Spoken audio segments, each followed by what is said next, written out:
All right, let's dive in. Adlerian psychology. This deep dive is really making me, well, rethink some things. Yeah, it definitely gets you thinking. The courage to be disliked. I mean, it really just lays it all out there. Oh, yeah, this book doesn't mess around. It jumps right into this idea that all problems, and they mean all problems, are basically relationship problems. Kind of a bold statement. It does seem that way, right? But then they start giving examples, and honestly, it starts to make you wonder. So, give me an example. What kind of problem are we talking about here? Well, like they talk about this guy who just hates himself, can't stand himself, and it all boils down to fear, right? He's terrified of getting hurt in a relationship. So what does he do? Avoids relationships completely. So he's avoiding pain, but... But creating a whole other problem, exactly. Yeah. Like you said, bold statement, but maybe they're onto something. Okay, I'm listening. I mean, it's not like we're making these problems up, right? But are they really all about how we relate to other people? Well, to give another example I thought was interesting, this student who develops this fear of blushing, like really intense fear. And it all stems from, get this, she's afraid to admit she likes someone.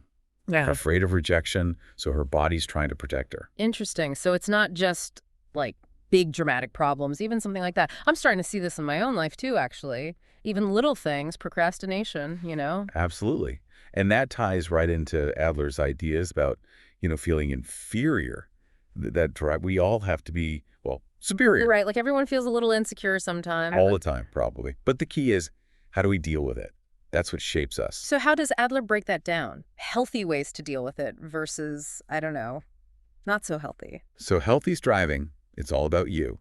Your best self, your values, your goals. Growing as a person, not trying to prove anything to anyone else. So more like looking inward instead of always comparing ourselves to others. You got it. Unhealthy striving, that's where things get messy. It's all about being better than other people. You get those inferiority complexes, someone who always feels inadequate.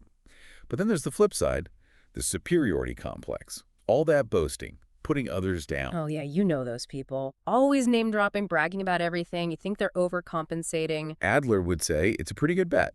It's all external validation instead of genuine growth, right? And this is all coming back to that idea that life isn't a competition, right? Not about winning or losing, but finding our own path. Yeah. But seriously, how do we actually escape that comparison trap? This whole world is obsessed with status, achievements. That's where things get really interesting. Adler's got this concept, teleology. It's a little mind-bending at first, but bear with me. Oh, I love a good mind bend. Hit me with it. Okay, so teleology. It's basically about focusing on goals, not causes.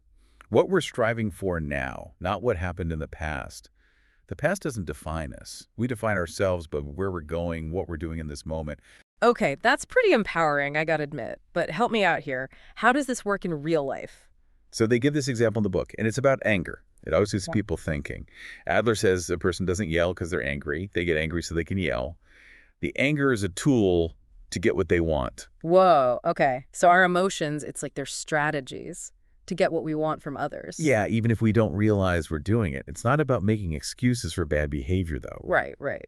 But understanding why we do what we do. Taking responsibility, that's the key. Which brings us to, I think, one of the most powerful ideas in this whole book.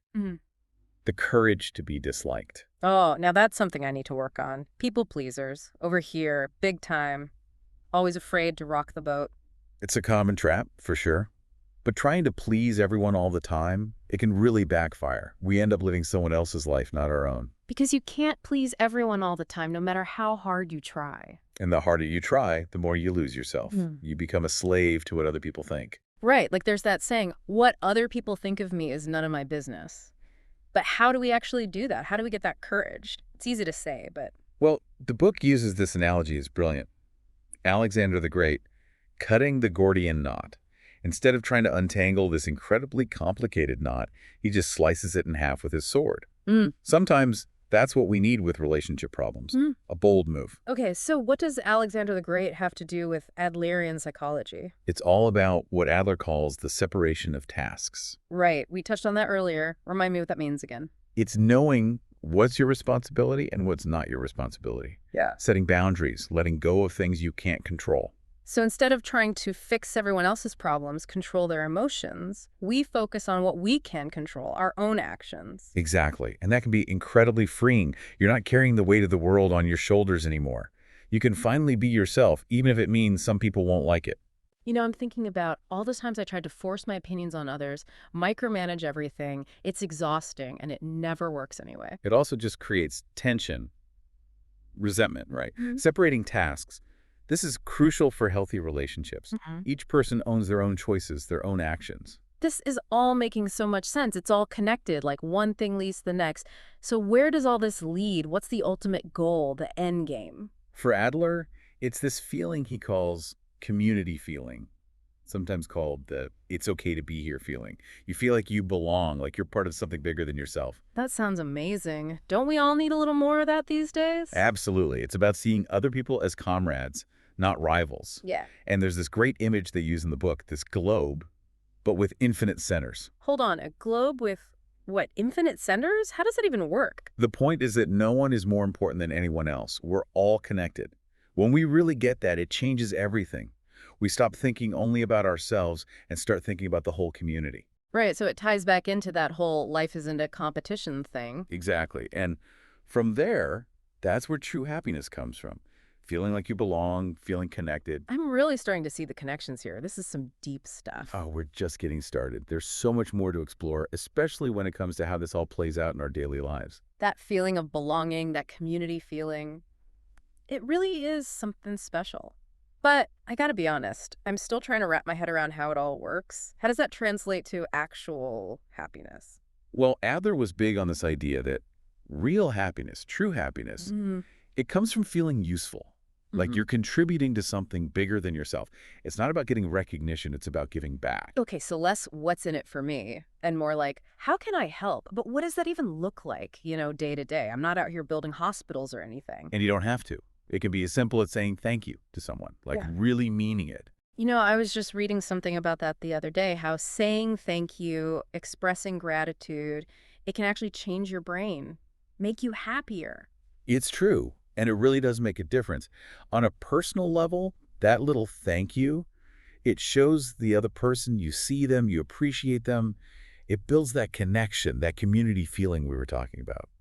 I'm definitely guilty of taking those little things for granted. I need to work on that. Actually say thank you more. It's a good practice for all of us. Hmm. Gets us out of our own heads, Yeah. less self-centered, more focused on others. So saying thank you, that's a good start. What else? What are some other ways we can put this idea of contribution into action? Well, this might sound surprising, but just doing your job well. Seriously? You mean just showing up and, doing what I'm supposed to do? Think about it. Every job, it's part of something bigger.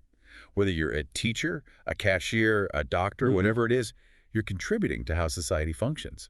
You're helping people, even if you don't see it that way. Wow, I never thought of it like that. It's like finding purpose in the everyday. Exactly. When you see your work as a contribution, it changes everything. It's not just a paycheck anymore. It's about making a difference. My mind is kind of blown right now. Anything else this book has to say about this? Oh, yeah. They talk about this idea of the level of acts versus the level of being. It's a really important distinction. Okay, now you're just using big words to sound smart. Break it down for me. So the level of acts, that's all about what people do, their achievements, how productive they are. It's very results-oriented. And the level of being, is that more about like who people are on the inside? Bingo. It's about seeing the inherent value in every person, regardless of what they do or achieve. Appreciating them just for existing, basically. I love that. It's so easy to fall into that trap of judging people based on, what they've accomplished or how much they contribute to society. And that kind of thinking, it creates this hierarchy, like some people were more valuable than others. It's the opposite of that community feeling we're talking about. So how do we shift gears? How do we move from that level of acts to the level of being? In our own lives, I mean. It all starts with self-acceptance. When we can accept ourselves, flaws and all, it becomes easier to accept others too. We can see their struggles, their vulnerabilities. It reminds me of that quote, something like, be kind, everyone you meet is fighting a hard battle. Exactly. We never really know what other people are going through. When we approach them with compassion, empathy, that's when real connection happens. I'm thinking about some of the people in my own life, those who might be considered less productive by society's standards, elderly family members, people struggling with their health. This book really challenges us to see the value in those individuals, not for what they can do for us, but simply for being part of our lives. It's definitely a different way of looking at things, but it's pretty amazing when you think about it. Everyone has something to offer, no matter their circumstances. Absolutely. And when we embrace that level of being. It creates this incredible feeling of belonging, of connection. It's healing for everyone involved. Hmm. Okay, so we've got saying thank you, doing our jobs well, and seeing the inherent value in everyone. That's a lot to take in. It is, but it all ties back to this idea of contribution. When we shift from that self-centered mindset to a community-centered one, that's when we start to experience true happiness. Happiness through contribution. I love it. Such a simple idea, but it can really change everything. It really can. It reminds us that we're not alone, we're all connected. And when we contribute to the well-being of others, everyone benefits. This deep dive has been so eye-opening. We've talked about community feeling, the power of contribution, living in the present moment. And there's still more to come. After the break, we're going to dive into how all of this can help us navigate those tricky challenges we all face in our relationships and our everyday lives. As we've been talking about all this, there's this one thing that keeps popping into my head. I know what you mean. There's this sort of underlying thing we haven't really touched on. Yeah, like that feeling of not being enough, Yeah. that self-doubt that I think a lot of us struggle with. Oh yeah, the imposter syndrome, constantly comparing ourselves to others. It can really hold you back, right? From going after what you want or even just feeling good about yourself. And Adler had some really interesting thoughts on this, especially when it comes to those unhealthy striving patterns, the inferiority and superiority complexes. Right, that whole thing about needing to be better than others or always feeling less than. He believed it often comes from this fear of being, well, normal, like somehow being ordinary is a bad thing. It's true, though. Everything's about being exceptional, standing out, being the best. It's everywhere you look. And that puts so much pressure on us, right? Huh. To prove ourselves, achieve all these things, and it can be exhausting. So how do we get out of that trap? How do we finally feel like we're enough? Adler's answer might surprise you.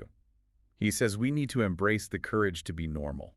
Wait, the courage to be normal, isn't that kind of the opposite of what we're told all the time? It seems that way, right? But think about it. When we're always trying to be special, better than everyone else, we're letting other people define our worth. But when we embrace being normal, we're free. Free from that need for approval, for validation from others. Exactly. Yeah. It's about accepting ourselves, flaws and all, and realizing that's okay. We are enough, just as we are. That's such a powerful shift in perspective. Letting go of that pressure, that need to prove something. And it can change everything. Suddenly, you're not so afraid of failure. You don't have to be perfect all the time. It makes me think about all those times I held myself back from doing something I really wanted to do just because I was afraid of not being good enough. That fear can be paralyzing, for sure. But Adler reminds us that we don't have to be extraordinary to live a good life, a meaningful life. It's not about some big grand destiny. It's about living each day with intention, with purpose. Yes. And focusing on our contributions, those little things we do that make a difference in the lives of others. That idea, contribution to others, it really has been a theme throughout this whole deep dive. Yeah. It's such a powerful concept. When we feel lost, uncertain, we can always ask ourselves, how can I help? How can I be of service right now? And it doesn't have to be some big heroic act. It can be just listening to a friend, offering a helping hand, being there for someone. Exactly. It's those small acts of kindness that have the biggest impact. They create that ripple effect that build connections. This deep dive has been amazing, truly eye-opening. We've covered so much, from the idea that all problems are relationship problems, to teleology, the separation of tasks, the courage to be disliked, and the power of contribution. It really makes you rethink things, doesn't it? Our ideas about happiness, success, what it all means. It's a call to action, to embrace who we are, to build community, to live with intention and purpose. And, the best part is you have the power to change your life starting today, just by choosing to live by these principles. As we wrap up this deep dive, I want to leave you with this. What would it look like to embrace the courage to be normal in your own life? How can you shift from me to we? And how can you make contributing to others your guiding principle? These are questions worth pondering, and the answers are within you, waiting to be discovered. Thanks for joining us on this journey into Adlerian psychology. Did you get any of that?